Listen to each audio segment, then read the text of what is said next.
Hello there. How are you feeling? I'm feeling fine. A lot of people say that the internet is the great Satan and it's evil, but I have met so many interesting people. People actually that I knew, but I didn't know that I knew, and that's our next guest coming up, Andrew Caddell. We met through LinkedIn. We actually both probably passed each other in the fall at CJD, quite possibly when you were there. He was going to be going to the 800th, oh my God, that's old radio, to the 80th anniversary. Yes, like the 1,000-year-old man. Yes, the 800th anniversary of Of CJD. CJAD, yeah. When it was rocks and cave paintings. But anyway, didn't get to that, but then met him last week at breakfast for a community umbrella organization. He's quite something. He's got quite the resume. I mean, aside from like you have, he's a weekly columnist for the Hill Times, which of course deals with our Parliament Hill. He's the president of the Task Force of Linguistic Policy since 2021. He was on the town council of the historic village of Kamouraska. Prior to that, he was with Global Affairs, 15-year career as a senior policy advisor from 1996 to 2000. World Health Organization in Geneva, with UNICEF, Northern Macedonia, and Bangladesh. And there's a whole lot more there, including him cycling around the world and being a stunt tester for Beat the Clock. But I say this is a new one on me because I've known Andrew casually, and he's been in a few of the orbits I was in over the years, and that's the beat the clock thing was a story we're gonna have to get him to tell, but that's he's joining us now, so let's bring him in. Andrew Caddell, certainly an interesting Renaissance person that he is. Oh, yeah, bag of chips and all that. That's right. Yeah. So let's see. There he is. He'll be just connecting in just a moment, I'm sure. That's a nice picture, like a postcard. He looks, oh, there he is. Ladies and gentlemen, Andrew Caddell. The real thing. How are you, Andrew? I'm good. So we meet again, Moriarty.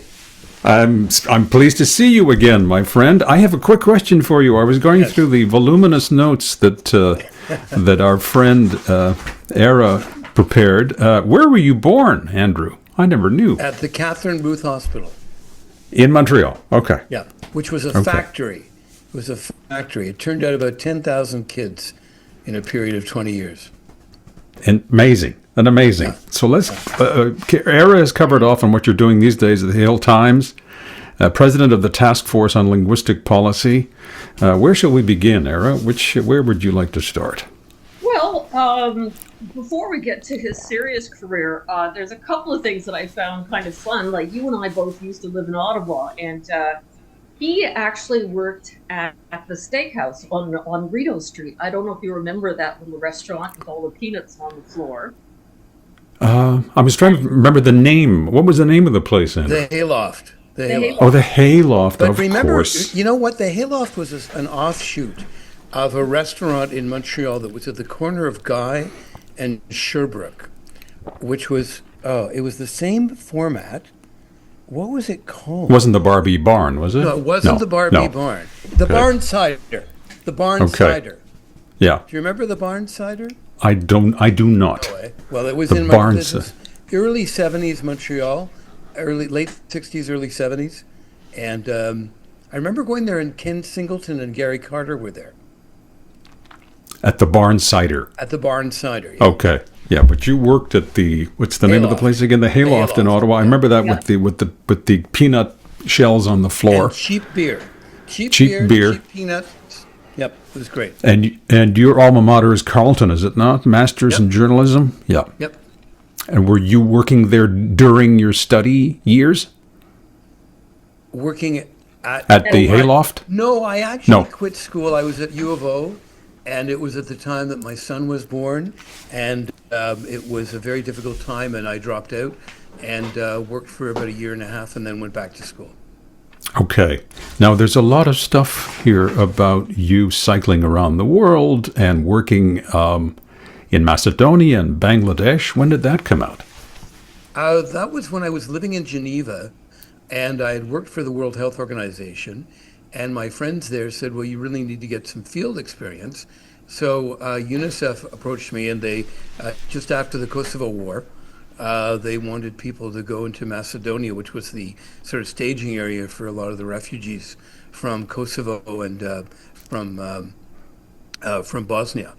So I went there for about a month, and I met people from UNICEF in Bangladesh that then hired me the next year for a contract in Dhaka. Era, I've grabbed the steering wheel again. Please go ahead.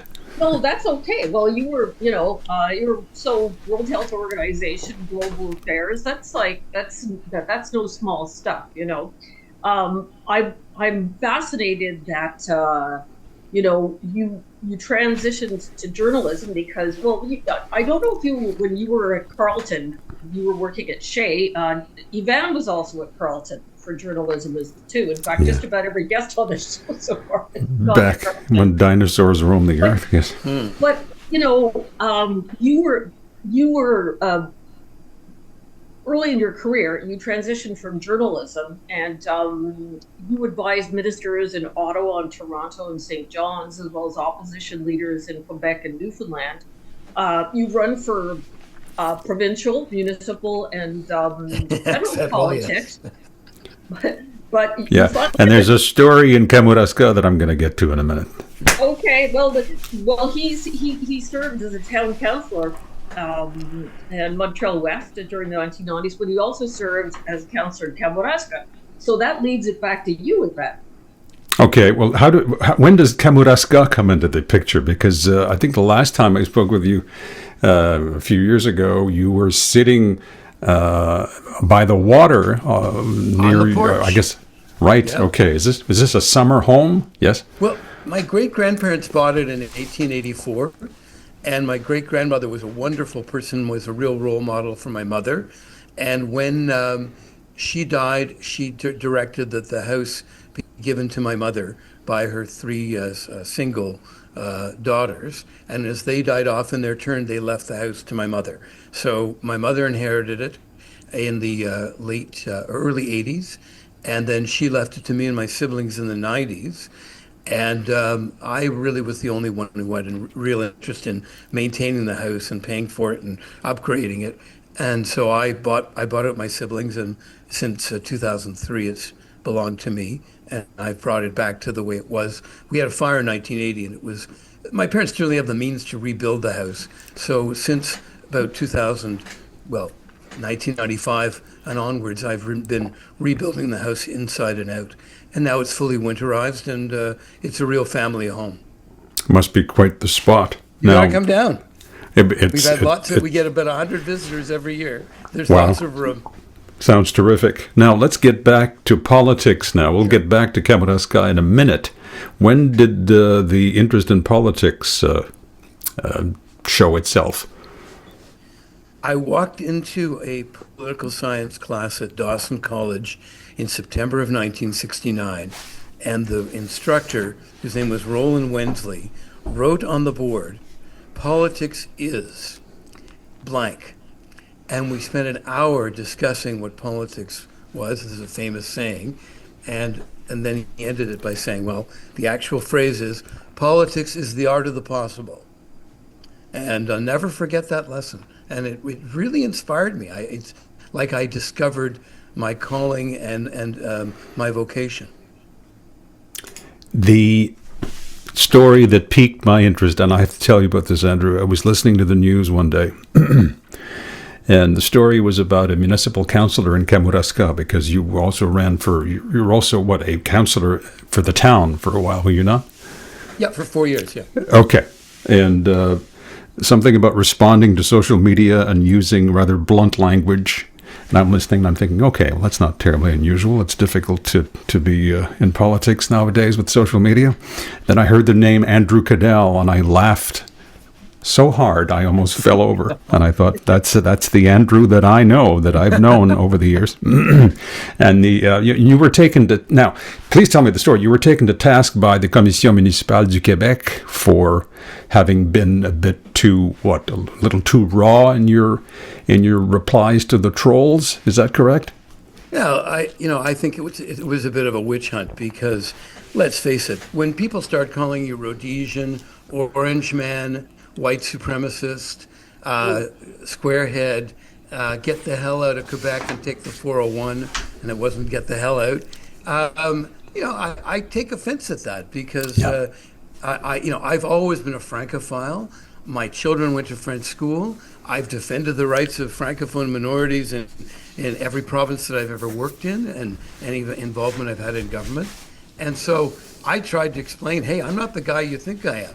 And they kept on pouring it on. And I just said, okay, fine. I'll just treat you the way you're treating me.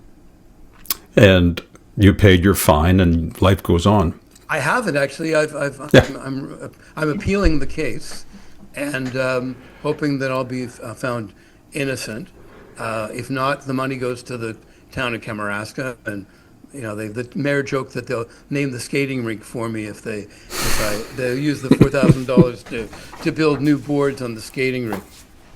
Well, this leads into the Task Force on Linguistic Policy. And what's that? Well, it's a group that was formed in 2021 after Bill 96 was tabled.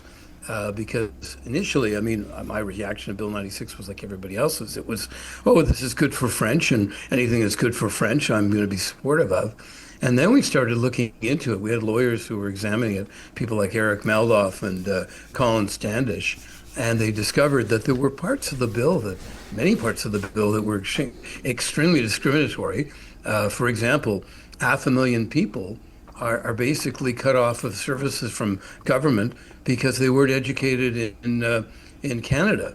And my father was educated partially in Scotland. My son was educated partially. My late son was educated partially in the United States, and so they therefore would not qualify to receive services from the government of Quebec. And you have those crazy messages on the when you call up the government of Quebec and they say, if you didn't attend English school in Canada for the majority of your schooling, you are not eligible, you can't push button 9, et cetera, et cetera, et cetera.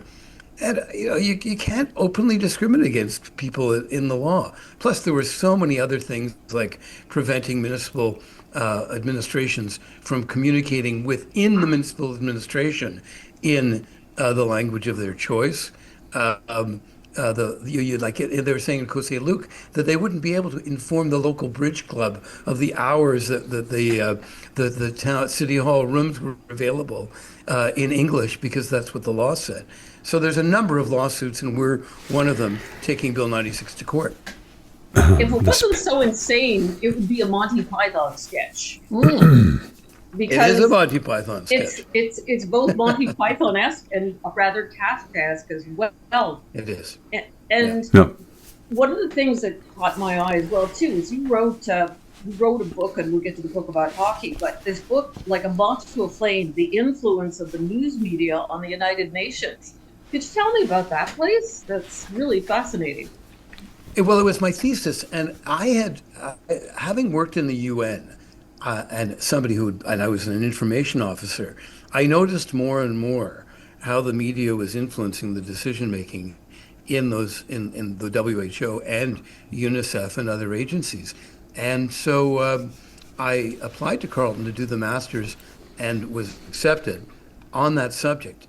And as I started pursuing it, I found that there was a huge amount of academic study that had been done on this subject just around that time, the late 90s, early 2000s. So I was really in the right spot to be writing about it. And then I managed sort of to finagle my way into interviewing the heads of all the agencies and the Deputy Secretary General of the UN. And they all admitted, when I asked them, that the media had a huge influence on the way they operated and in fact affected the decision making on a day-to-day and week-to-week basis in those organizations. So I basically had the smoking gun, and I had case studies showing from my own experience abroad, showing that the media did have a huge influence on the way that things were done. I'm sure we can get back to that. Era, we have photographs. Yes, we Let do. let me get some shots up here. What is this? Who is this? That's me on La Puce, who was a pony in Kamouraska that we all learned to ride on. There was a wonderful woman named Pauline Scott who was fluently bilingual, lived in Kamouraska year-round, and had horses. And she would introduce us to riding the horses with her pony, who was very, very gentle and a lot of fun to ride. And that's me at, I think, about 8 years old. And those are the stairs near the home in Kamouraska, correct? You Not were far away from our house. Okay, yeah. Right. I think you were seated down at the base there last time we spoke with you. Yeah. And this is a young man with a tie. That's my grad photo. Okay. Grad from Montreal high school? West High School. Okay. I always say I went to Montreal West High School for 12 years because it had a kindergarten to grade 7. But when people see that I went to high school for 12 years, they said, "How is that possible?" And I always say, "Well, grade 8 was the best 5 years of my life." And here the tie's gone. The hair's a bit more pronounced. Yeah, that's my ID card from Ottawa U. I was Ottawa 19, U. I guess. Yeah. I remember Ottawa U. And this is the Stanley Cup. Saturday Night Live suit. My polyester suit. With, wow.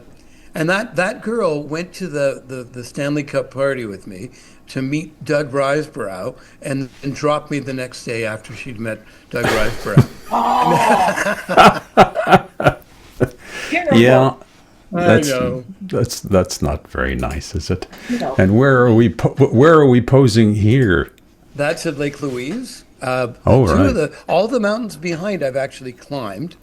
And I'm the 5th in with the white jacket on the right-hand side, the front row. I was a head waiter. And these are people from what the hotel?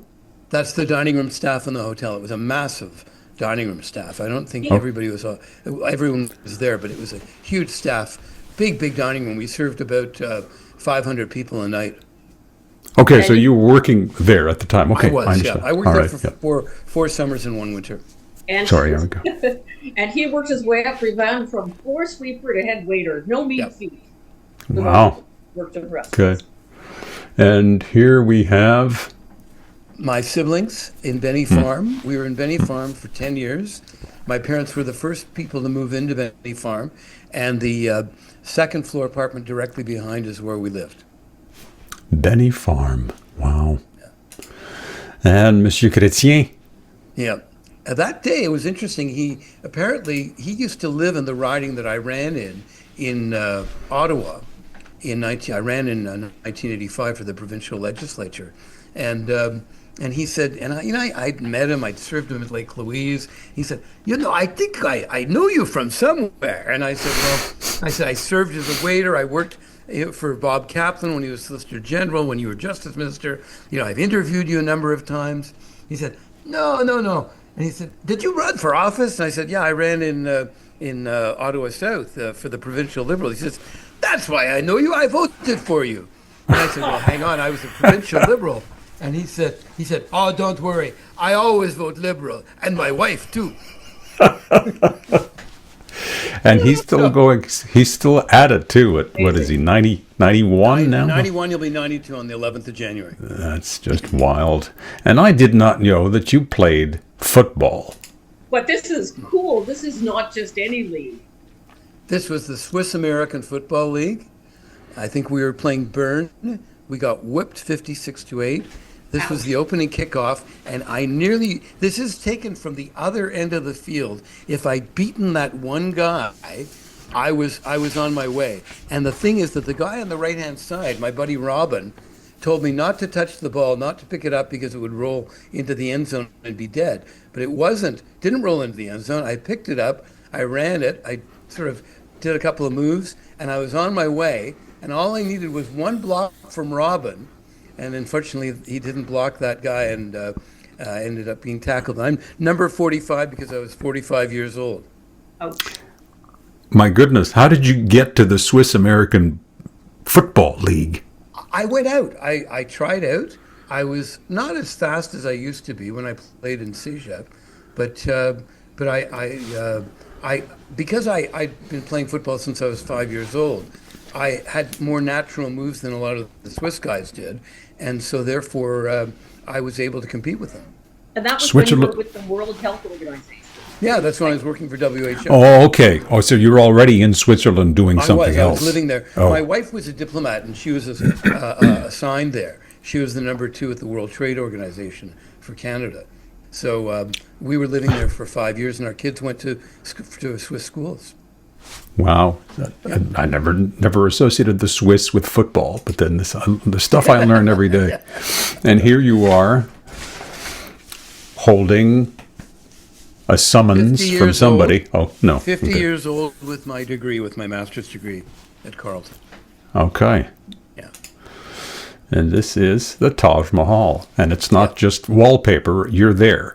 I am, yeah. And you'll notice I'm wearing my Habs jersey, and I'm also wearing an Irish rugby shirt because it was St. Patrick's Day. So I thought that was appropriate. Wow, a lot of cross-cultural stuff happening there. Yes. And here's the cycling expedition, yes? This is my first day leaving Dryden, Ontario, for an 1,800-kilometer trip to Milton, which is just north of Toronto, to fill in the gap that I had on mainland Canada. I'd cycled all of Canada except for Dryden to Milton, all of mainland Canada. So that in 2018 I did that, and then the next year I cycled across Newfoundland, and there I am at mile 0 in St. John's, having completed the entire country. And how old were you when you did that? I was 67 when I did the. Jeez. You were 67 years old when you did this? Yeah. Okay. And here's Andrew. Montmagny-Lillet, Kamouraska, Rivière-du-Loup. Yeah, Right. 2011. That was the posters that were on the telephone poles right across the riding. And this is the shot of you. Is that at home in Kamouraska as well? That's on my beach. Yeah, that's on the beach, just on the shore, just down from my house. Yeah. Wow. Amazing. So what is there anything left? What's left? Well, I'm hoping I'm going to live a few more years. No. I mean, are you going to buy CNN or something? What are you going to do? No. I think I'm going to continue with. I have a couple of book projects, and funnily enough, I have about 37,000 words written based on my father's recollections that I taped way back in 2000 and 2001, and he died in 2004.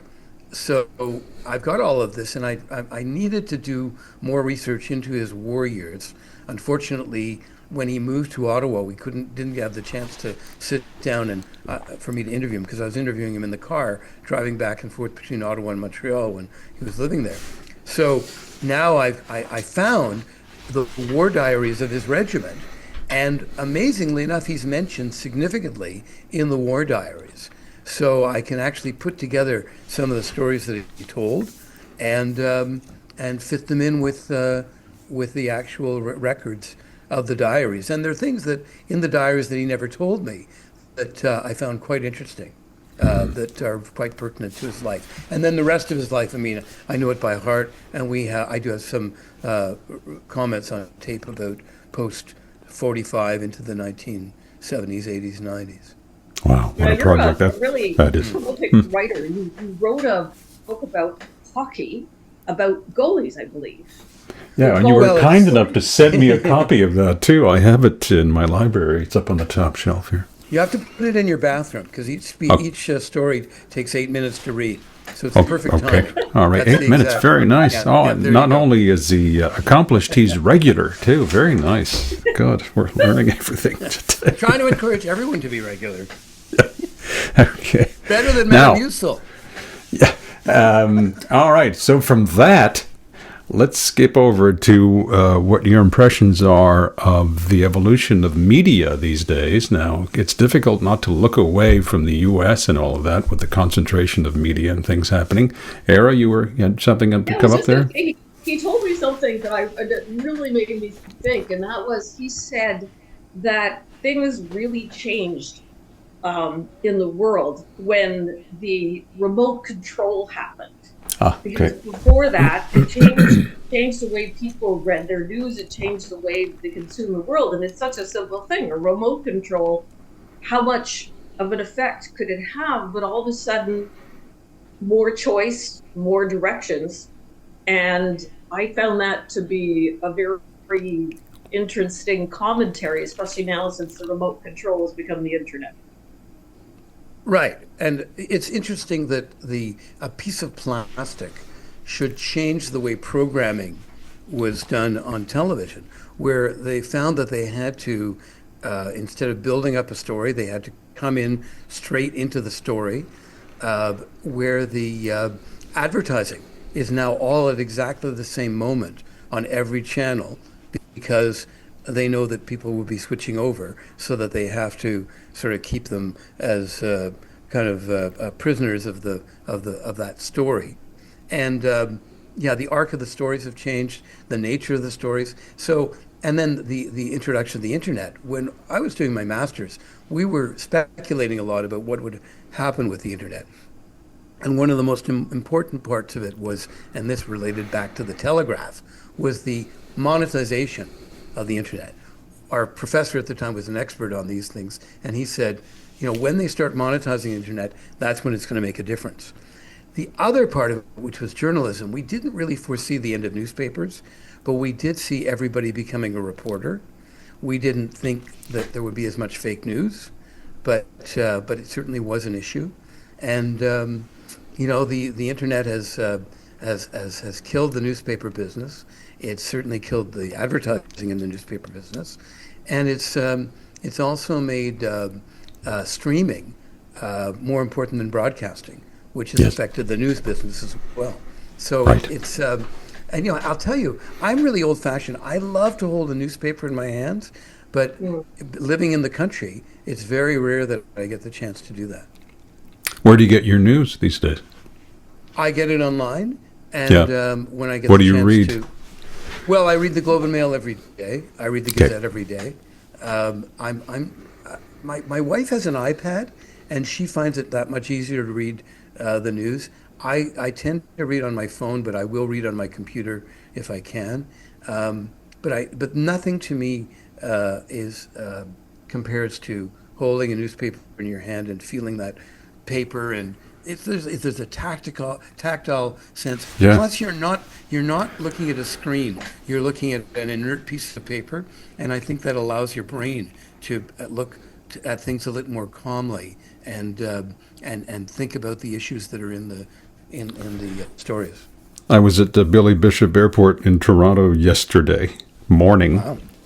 Sitting across from a guy who was holding a newspaper. He was reading a newspaper. And the first question that came to my little brain was, where the hell did he get that? Because there were no newsstands anymore. Nobody sells these things. So he probably had to go out of his way to find a newspaper. I don't know if it was the Toronto Star or whatever he was reading. But he was sitting there quite calmly. And you're quite right, because he looked quite serene, concentrated, but very serene looking, whereas everybody else around him, including me, was staring at a screen, right? So it changes your perspective entirely, I'm sure. So and you're right, as a weekly columnist for The Hill, which obviously covers Parliament Hill. So how has the internet changed our Parliament from the time that you were working there and assisting different parties, and what is the difference now? Well, I mean, I'm not on the Hill that much, although I can watch it on television. And my understanding is very, very few journalists actually go to the gallery and sit in the media section in Parliament Hill, in the House of Commons. They will very often just watch the debates on television like anybody who could be thousands of kilometers away. So that's one difference.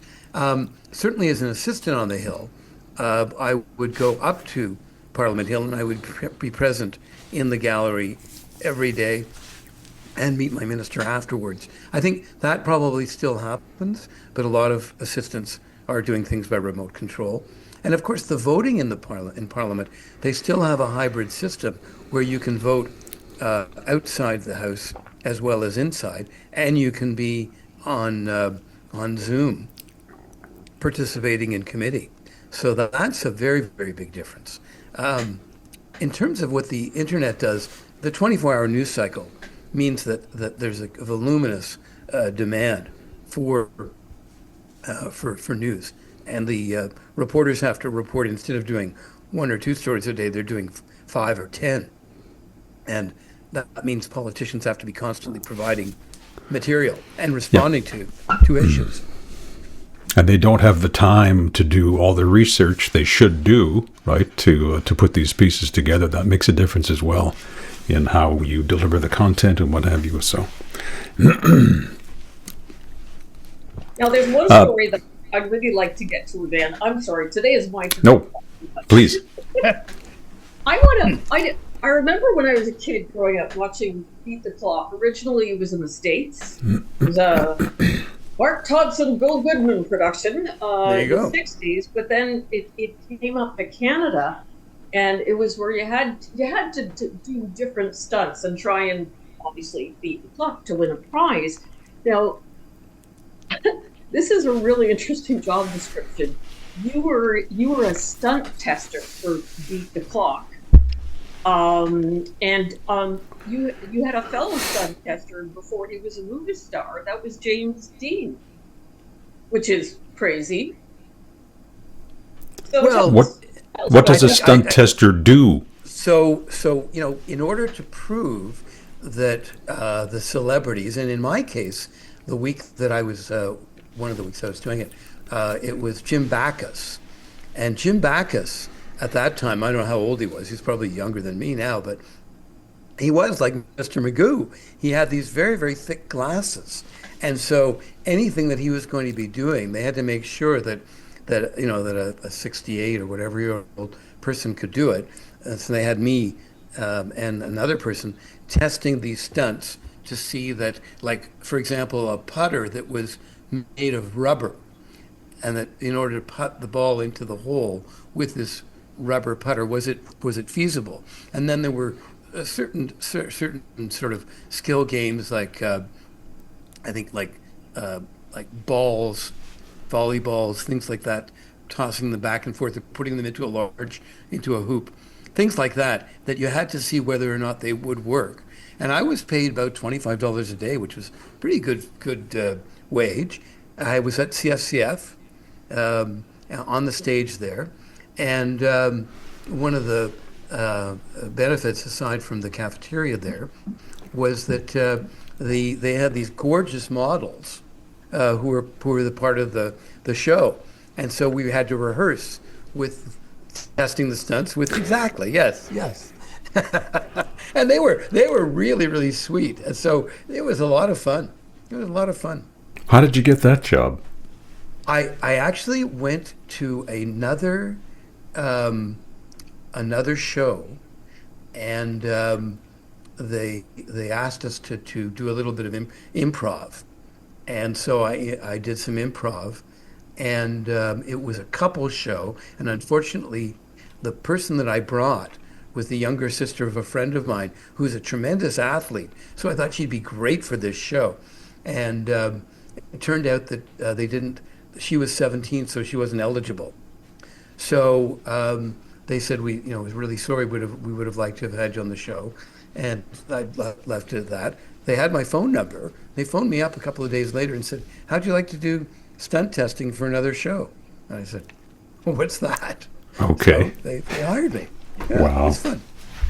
Great story.